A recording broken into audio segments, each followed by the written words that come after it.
brought to you by V-Guard, a product by Sensodyne and Vimal. We are Zebra. બારે માસ જોવા મળી રહ્યું છે, કારણ કે વૃક્ષો ક્યારેય બોલતા નથી કે આખરે અમને કોણ બચાવશે.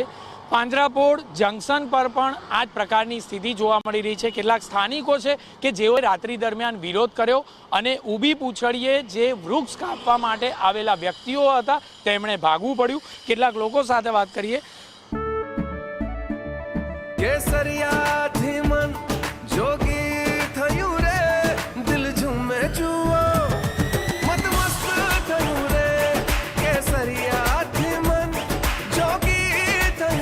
हर पल मनाओ केसरी त्योहार.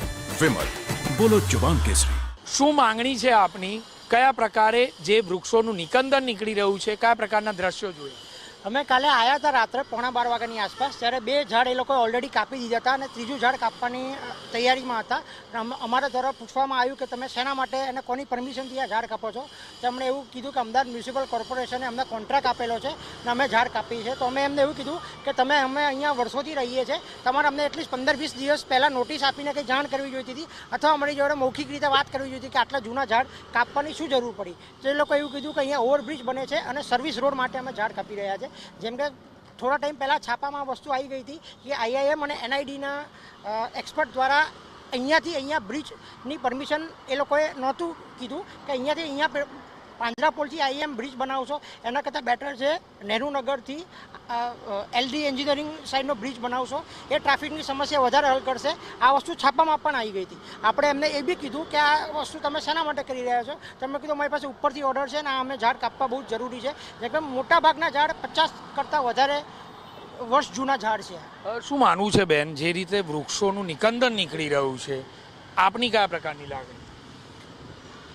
આ વખતેની અમદાવાદની જે ગરમી હતી એ ના તો 30 હજી બી છે, ના તો 30 હતી, ના 32 હતી, ના 36 હતી. ધેટ વોઝ 46 ડિગ્રી ગરમી.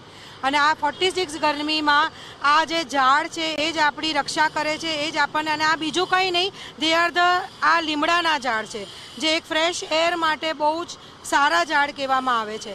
એ બી છે. બીજી વસ્તુ કે જ્યારે આ ઝાડ કાપવામાં આવ્યા ત્યારે નાના નાના બચ્ચા મરી ગયા, કેટલા ખિસકોલીના બચ્ચા મરી ગયા, કેટલા બધા કબૂતર મરી ગયા, પક્ષીઓ મરી ગયા. અમે લોકો ફરીથી ચિપકો મુવમેન્ટ સ્ટાર્ટ કરી દઈએ. તમે ઝાડ નથી કાપી શકતા.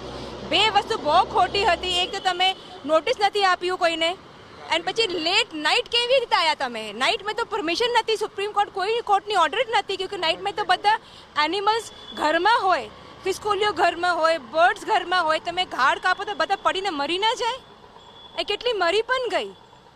ટૂંકમાં કહીએ તો સ્થાનિકોની માંગણી છે કે જે બ્રિજની દિશા નક્કી કરવામાં આવી છે તે ભૂલ ભરેલી છે, અથવા તો કેટલાક લોકોના નક્કી કરેલા નિશ્ચિત કરેલા કમર્શિયલ એકમોને લાભ કરાવવાના હેતુસર આ દિશા બદલવામાં આવી છે. અને જો હવે વૃક્ષોનું નિકંદન નીકળશે તો આગામી સમયમાં આંદોલન કરવામાં આવશે. કેમેરામેન અરવિંદ સોલંકી સાથે જિગ્નેશ પટેલ, TV9 અમદાવાદ.